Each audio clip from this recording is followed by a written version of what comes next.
الحمد لله رب العالمين والعاقبة للمتقين والصلاة والسلام على أشرف الأنبياء والمرسلين وعلى آله الطيبين الطاهرين وأصحابه الهادين المهديين أما بعد فقد قال الله تبارك وتعالى في الكلام المجيد والفرقان الحميد فأعوذ بالله من الشيطان الرجيم بسم الله الرحمن الرحيم إن الله وملائكته يصلون على النبي يا أيها الذين آمنوا صلوا عليه وسلموا تسليما اللهم صل على سيدنا محمد وعلى آل سيدنا محمد وبارك وسلم صلوا عليه صلاة وسلام عليك يا حبيبي يا رسول الله صلى الله تعالى عليه وسلم وَلْتَكُمْ مِنْكُمْ أُمَّةٌ يَدْعُونَ إِلَى الْخَيْرِ وَيَأْمُرُونَ بِالْمَعْرُوفِ وَيَنْهَوْنَ عَنِ الْمُنْكَرِ وَأُولَئِكَ هُمُ الْمُفْلِحُونَ وقال تعالى في مقام آخر كنتم خير أمة أخرجت للناس تأمرون بالمعروف وتنهون عن المنكر وتؤمنون بالله ولو آمن أهل الكتاب لكان خيرا لهم منهم المؤمنون وأكثرهم الفاسقون لن يضروكم إلا أذى وإن يقاتلوكم يولوكم الأدبار ثم لا ينصرون ضربت عليهم الذلة وإنما ثقفوا إلا بحبل من الله وحبل من الناس وباءوا بغضب من الله وضربت عليهم المسكنة ذلك بأنهم كانوا يكفرون بآيات الله ويقتلون الأنبياء بغير حق ذلك بما عصوا وكانوا يعتدون. یہ جو آیات کریمہ ہیں یہ چوتھے پارے کی آیت کریمہ ہے سورہ آل عمران. اللہ تبارک و تعالی اس آیت کریمہ میں اپنے بندوں سے ارشاد فرما رہا ہے کہ اے بندوں تم میں سے ایسے لوگ ہونا چاہیے جو دوسروں کو نیکی کا حکم دے اور انہیں برائی سے روکے. تو جو کوئی تم میں اس طرح بن جائے گا تم میں سے جو کوئی شخص ایسا ہو جائے گا تو وہی شخص دنیا میں بھی کامیاب رہے گا آخرت میں بھی کامیاب رہے گا. اللہ نے ایمان والوں کی کامیابی کن چیزوں میں ہے اس کو بیان فرمایا. ایک مومن کی کامیابی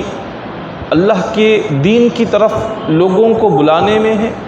نیکی کی دعوت دینے میں ہے اور برائی سے روکنے میں اللہ نے کامیابی رکھی ہوئی ہے. اللہ نے کلام پاک میں اس کا ذکر فرمایا. اللہ تبارک و تعالی جس نے ساری کائنات کو پیدا کیا, انسان کو پیدا کیا, زمین اور آسمان کو پیدا کیا, مولا نے ہزاروں مخلوقات 18,000 عالم اللہ نے پیدا فرمائے. یہ ایک عالم جو دنیا ہے ایسی 18,000 دنیایں اللہ نے پیدا فرمائی ہیں. ہر ایک دنیا کی الگ مخلوق ہے, وہاں کے حالات کچھ مختلف ہیں. تو جب رب تبارک و تعالی جس نے 18,000 عالم بنائے, 18,000 دنیایں بنائیں اور ہزاروں قسم کی مخلوق بنائی, وہ رب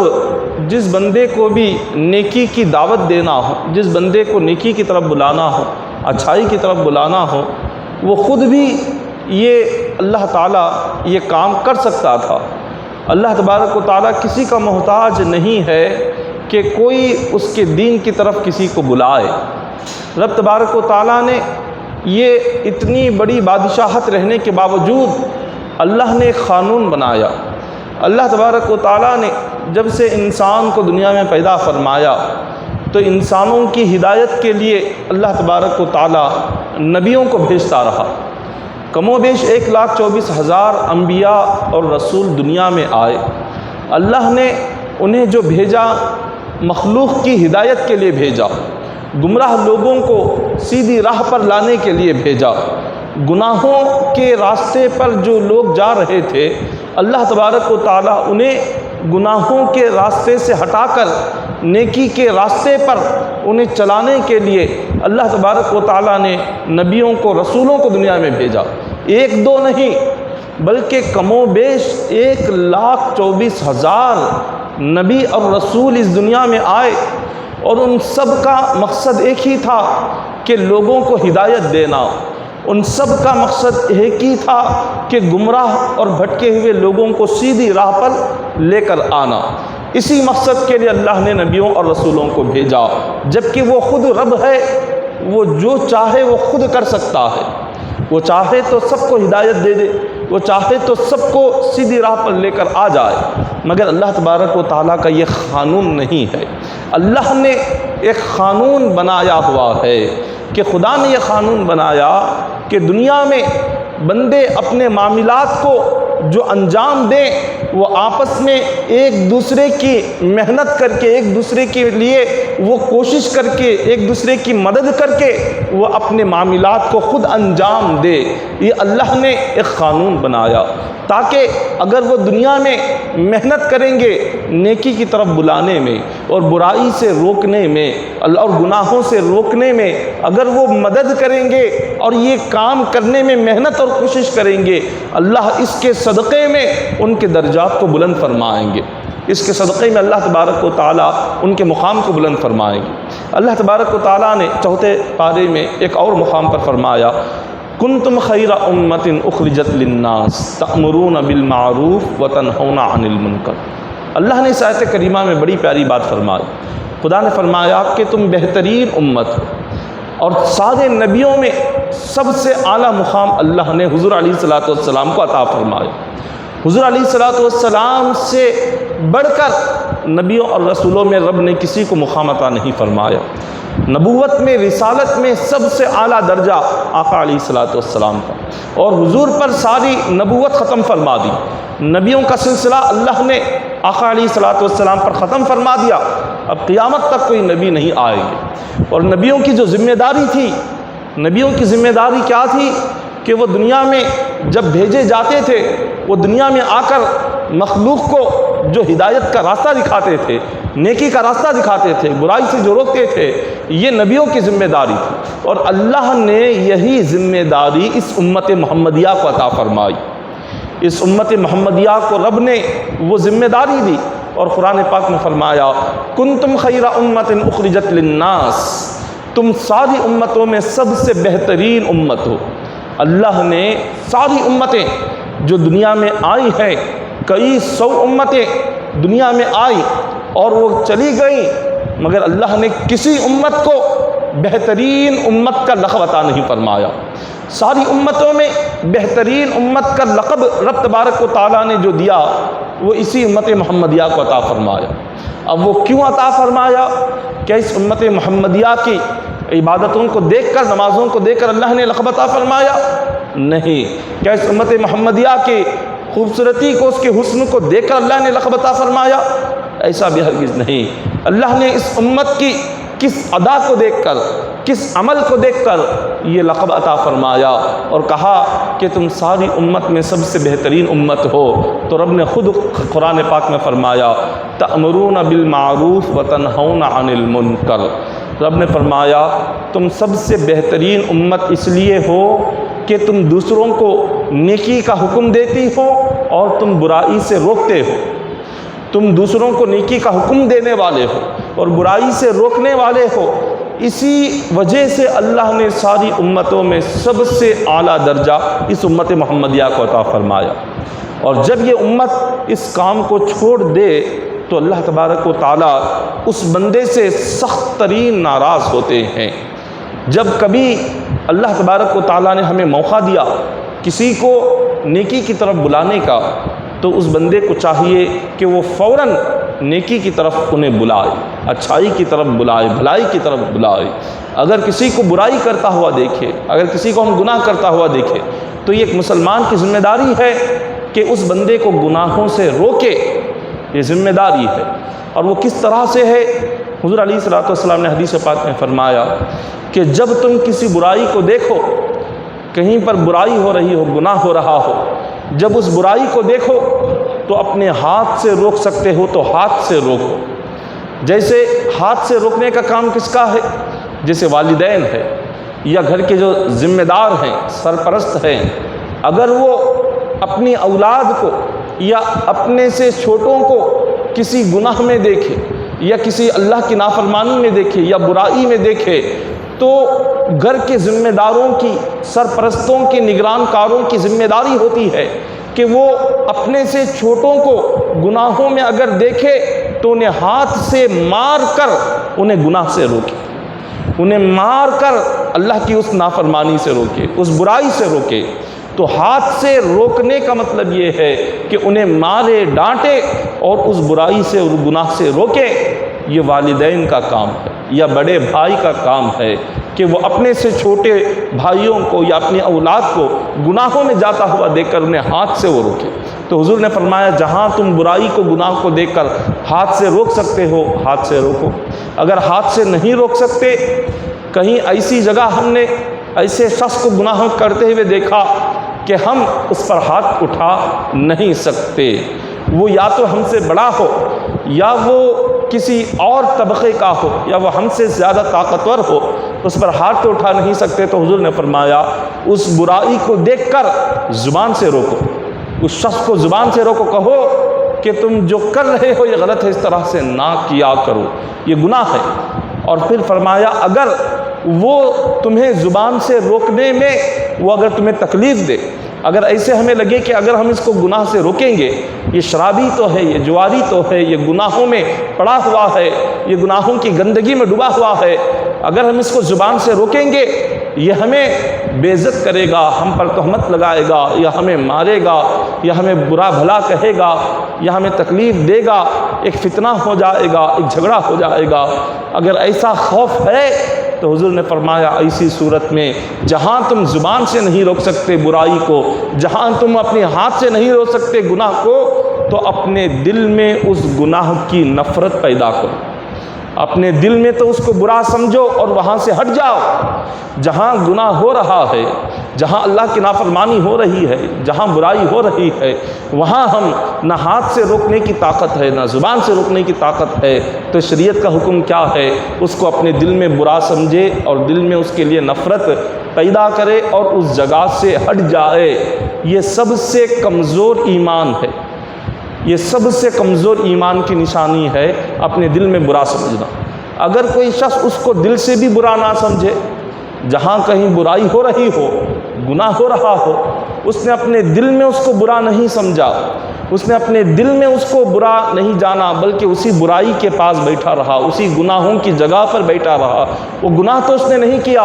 لیکن وہ گناہ کو دیکھ رہا ہے، اپنے آنکھوں کے سامنے برائی ہوتا ہوا دیکھ رہا ہے، لیکن اپنے دل میں نہ برا سمجھ رہا ہے نہ وہاں سے جا رہا ہے، تو ایسا شخص سخت ترین گناہگار ہوگا اور اللہ کا عذاب اس پر سخت ترین نازل ہوگا۔ یہ حدیث پاک ہے۔ اسی طرح اللہ تبارک و تعالیٰ نے کلام پاک میں کئی مقامات پر اس کا ذکر فرمایا۔ حضور غوث العظم دستگیر رضی اللہ تعالیٰ عنہ کی جو مبارک زندگی ہے، آپ کی زندگی میں بھی آتا ہے،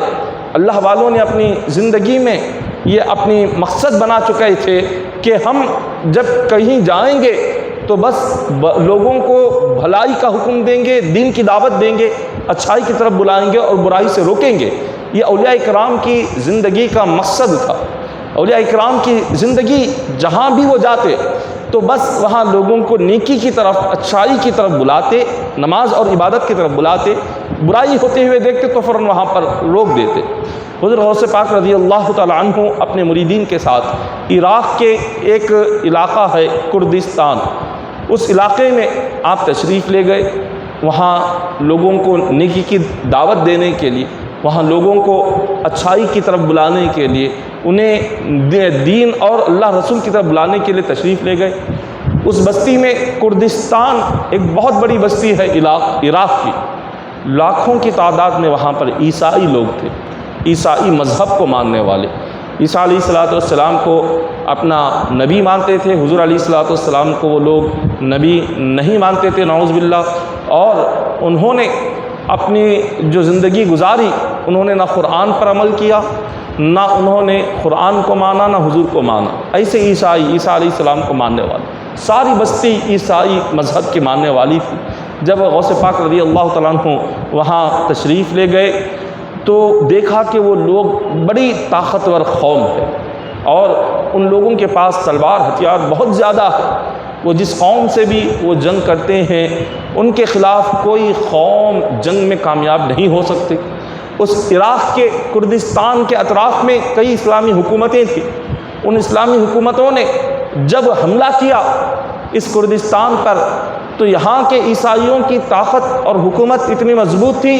کہ وہ اس علاقے پر حملہ کر کے بھی کامیاب نہیں ہو سکے، ناکام ہو کر لوٹے، کیونکہ یہ سلطنت اور یہ حکومت اور یہاں کے جو سپاہی تھے، فوج تھی، وہ بڑی طاقت اور قوت والی تھی۔ حضور غوث پاک رضی اللہ تعالیٰ عنہ جب وہاں پر پہنچے تو آپ نے وہاں پہنچ کر وہاں کئی قبیلوں کے سرداروں سے ملاقات کی۔ کئی قبیلے تھے کردستان میں، تو ان کے تمام قبیلوں کے سرداروں کو بلایا اور انہیں دین اسلام کی طرف بلایا اور ان سے فرمایا تم جس دین پر عمل کر رہے ہو یہ دین بالکل غلط ہے، اسلام ایک حق پر دین ہے، یہ سچا دین ہے، اس کو مانو اور اپنے تمام دوسرے دینوں کو تم چھوڑ دو، عیسائی مذہب کو چھوڑ دو۔ تو جب وہ غوث پاک رضی اللہ تعالیٰ عنہ اس بستی کے سارے لوگوں کو جب دین کی دعوت دے رہے تھے، انہیں جب اسلام کی طرف بلا رہے تھے، تو ان عیسائیوں کا ایک بہت بڑا عالم آیا اور اس نے آ کر وہ حضور غوث پاک رضی اللہ تعالیٰ عنہ سے فرمایا کہ میں کچھ دن بغداد میں رہا اور میں مصر میں رہا، میں نے کئی سارے علماء کرام سے ملاقاتیں کی، ان سے کچھ حدیثیں سنی، مجھے ایک حدیث یاد آ رہی ہے تمہارے نبی کی، وہ تمہارے سامنے پیش کرنا چاہتا ہوں۔ حضور غوث پاک رضی اللہ تعالیٰ عنہ نے پوچھا کہ بتاؤ کون سی حدیث ہے؟ اس نے کہا تمہارے نبی نے فرمایا العلماء ورثۃ الانبیاء، کہ علماء نبیوں کے وارث ہے۔ حضور نے فرمایا میری امت کے جو علماء ہیں وہ بنی اسرائیل کے نبیوں کی وارث ہیں۔ وارث کسے کہتے ہیں؟ جیسے اب باپ کی تمام جائیداد کا جو وارث ہوتا ہے وہ اولاد ہوتی ہے، اسی طرح حضور نے فرمایا تمام نبی جو اس دنیا سے رخصت ہوئے، نبیوں کے وارث ان کے اولاد نہیں، بلکہ نبیوں کے وارث وہ ہیں جو اس دنیا میں عالم بنتے ہیں، وہ نبیوں کے وارث ہیں۔ جو عالم دین ہیں وہ نبی کے وارث ہے، کیونکہ نبی اپنے پیچھے کوئی درہم یا دینار، سونا چاندی، مال و دولت چھوڑ کر نہیں جاتے۔ نبی اپنے پیچھے کیا چھوڑ کر جاتے ہیں؟ وہ اپنے پیچھے اپنی قوم کو، اپنی امت کو چھوڑ کر جاتے ہیں، اور جو کوئی ان کی قوم کو دین کی طرف بلائے گا اور ان کے دین کو آگے بڑھانے میں محنت اور کوشش کرے گا وہ نبیوں کا وارث ہوگا، کیونکہ نبیوں کا مشن یہی تھا، نبیوں کی دنیا میں آنے کا مقصد یہی تھا کہ وہ اپنی قوم کو، اپنی امت کو اللہ رسول کی طرف بلائیں اور انہیں گناہوں سے روکیں، انہیں اچھائی اور نیکی کی طرف بلائیں۔ اور جو کوئی بھی یہ عمل کرے گا، حضور نے فرمایا میری امت کے علماء یہ نبیوں کے وارث ہیں۔ تو اس شخص نے، اس عیسائی عالم نے غوث پاک رضی اللہ تعالیٰ عنہ سے فرمایا جب تمہارے نبی نے کہا کہ میری امت کے علماء بنی اسرائیل کے نبیوں کی طرح ہے، تو بنی اسرائیل کے نبی حضرت عیسیٰ علیہ السلام مردوں کو زندہ کرتے تھے۔ جب تمہارے نبی نے کہا تو آپ غوث پاک سے کہنے لگے کہ آپ بھی ایک عالم دین ہیں،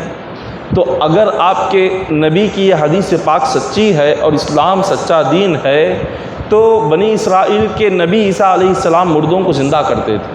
جب تمہارے نبی نے یہ فرمایا ہے کہ میری امت کے عالم بنی اسرائیل کے نبیوں کی طرح ہے، تو آپ بھی ہماری آنکھوں کے سامنے مردوں کو زندہ کر کے بتائے تو ہم یقین جان لیں گے کہ آپ کا دین سچا ہے اور آپ کے نبی سچے ہیں۔ حضرت غوث اعظم دستگیر رضی اللہ تعالیٰ عنہ نے فرمایا کہ یقیناً ہمارے نبی نے جو فرمایا بالکل حق ہے، ہمیں اس بات پر یقین ہے۔ اب تم بتاؤ کہ میں کس مردے کو زندہ کروں؟ تم جس مردے کو زندہ دیکھنا چاہو، تمہاری آنکھوں کے سامنے اس مردے کو زندہ کر کر دکھاؤں گا اور حضور کی اس حدیث کو تمہاری آنکھوں کے سامنے سچا کر کے بتاؤں گا، اور تمہیں یقین ہو جائے گا کہ دین اسلام ایک بالکل حق ہے اور یہ سچا دین ہے۔ ان لوگوں نے کہا کہ اگر یہ بات ہے تو چلیں، سامنے ہی ایک قبرستان ہے، ہم اس قبرستان میں جاتے ہیں۔ غوث پاک رضی اللہ تعالیٰ عنہ کو لے کر وہ لوگ ایک قبرستان میں پہنچے۔ اس قبرستان میں ایک بہت ہی پرانی قبر تھی۔ انہوں نے دکھایا یہ بہت پرانی قبر ہے، کئی ہزاروں سال پرانی قبر ہے۔ آپ اس قبر میں جو شخص لیٹا ہوا ہے آپ اس میت کو اگر زندہ کر دیں تو ہم یقین کر لیں گے کہ آپ کا دین سچا ہے،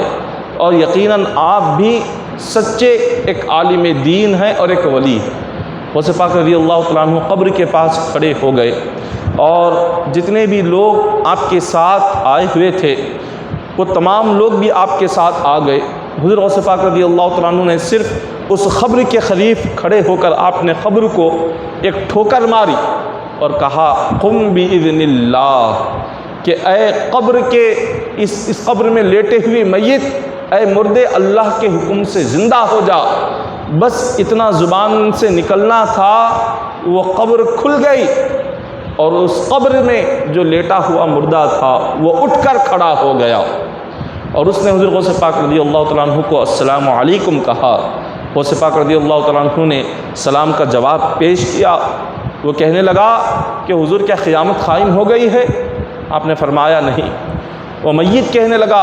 میں تو یہ سمجھ رہا تھا کہ قیامت قائم ہو گئی، اسی لیے میری قبر کھل گئی ہے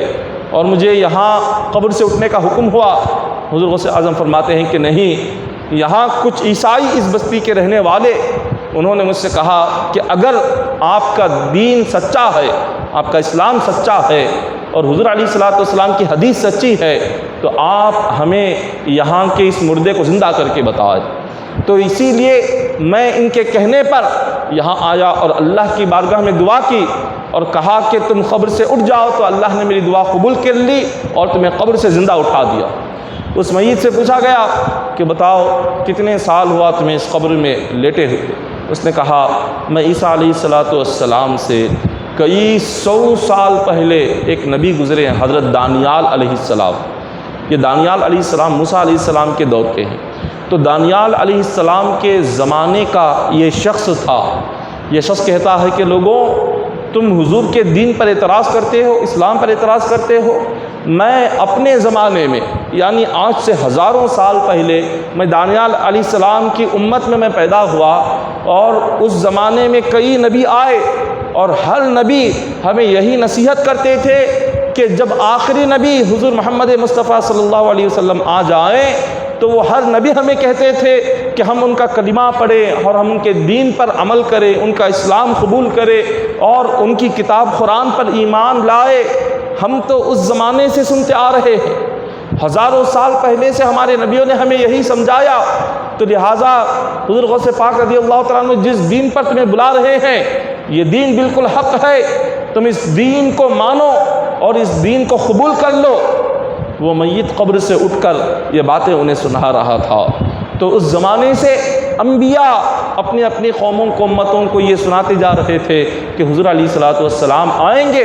ان کا ایک دین جس کا نام اسلام ہے، تم اگر اس زمانے کو پاؤ تو تم اسلام کو قبول کرو، تم کلمہ پڑھو، تم ایمان لاؤ۔ ہر نبی نے اپنے اپنے دور میں، اپنے زمانے میں اپنی امت کو سمجھایا۔ یہ بات وہ میت قبر سے اٹھ کر اس نے اپنی قوم کو سمجھائی۔ قوم نے بات تو سن لی، ساری قوم نے بات سن لی، اور حضور غوث پاک رضی اللہ تعالیٰ عنہ نے فرمایا کیا اب بھی تمہیں میرے دین پر، میرے اسلام پر کوئی شک باقی ہے؟ تو وہ جو عالم تھا عیسائیوں کا، اس نے یہ سارا منظر دیکھ کر حضور غوث پاک رضی اللہ تعالیٰ عنہ کے قدموں میں گر گیا، اور اس کو قدموں میں گرتا ہوا دیکھ کر وہاں جو عیسائی تھے، ساری بستی کردستان میں جو لاکھوں عیسائی تھے، حضور غوث پاک رضی اللہ تعالیٰ عنہ کی اس کرامت کو دیکھ کر سارے کے سارے آپ کے قدموں میں پڑ گئے، اور ان لاکھوں عیسائیوں نے کلمہ پڑھ کر اسی وقت اسلام میں داخل ہو گئے۔ یہ اللہ والوں کی کرامتیں ہیں، اور یہ اللہ والوں کی جو مبارک زندگیاں گزری ہیں کہ انہوں نے اس طرح اپنے زمانوں میں لوگوں کو دین کی طرف بلایا، لوگوں کو اسلام کی طرف بلایا، انہیں نیکی کی طرف بلایا، اچھائی کی طرف بلایا۔ اس طرح سے انہوں نے اپنی زندگیاں گزاری۔ حضور غوث پاک رضی اللہ تعالیٰ عنہ نے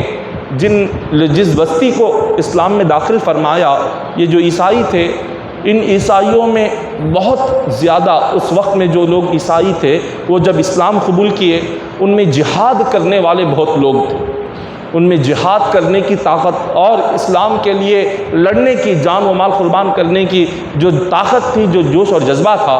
وہ بے انتہا تھا، بہت زیادہ تھا۔ انہی میں حضرت سلطان صلاح الدین ایوبی رحمۃ اللہ تعالی علیہ جو کہ جنہوں نے اسلام کی جنگوں میں اتنے حصے لیے ہیں، عیسائیوں کے خلاف جنہوں نے کئی 100 جنگیں لڑی، سلطان صلاح الدین ایوبی رحمۃ اللہ تعالیٰ علیہ، اور ان کے والد بھی اسی وقت میں کردستان میں عیسائی تھے۔ غوث پاک رضی اللہ تعالیٰ عنہ کے ہاتھ پر بیعت کر کے انہوں نے اسلام قبول کیا۔ تو جب سلطان صلاح الدین ایوبی رحمۃ اللہ تعالیٰ علیہ کے والد حضور غوث پاک کے ہاتھ پر انہوں نے اسلام قبول کیا، تو جب آپ کی جو اس زمانے میں سلطان صلاح الدین ایوبی کی جو عمر تھی وہ تقریباً 10 سال کی تھی، اور اسی دوران آپ کے پاس ایک شخص، وہ جو آپ کے جو والد تھے، وہ والد آتے ہیں اور آ کر فرماتے ہیں کہ حضور، ملک شام میں زنگی ایک سلطنت گزری ہوئی ہے۔ زنگی ایک بہت بڑی سلطنت تھی ملک شام میں، وہاں کی حکومت کے یہ ایک فوجی جنرل بنے۔ کون؟ حضرت سلطان صلاح الدین ایوبی کے والد۔ اور جب حضرت سلطان صلاح الدین کی عمر صرف اور صرف 10 سال تھی، حضور غوث پاک کے پاس لے کر آئے اور فرمایا کہ آپ میرے بیٹے کے حق میں دعا فرمائے، میرے بیٹے کے سر پر ہاتھ رکھے۔ غوث پاک رضی اللہ تعالیٰ عنہ نے سلطان صلاح الدین ایوبی رحمۃ اللہ تعالیٰ علیہ کے سر پر ہاتھ رکھا اور ان کے لیے دعا فرمائی، اور پھر اس کے بعد آپ نے فرمایا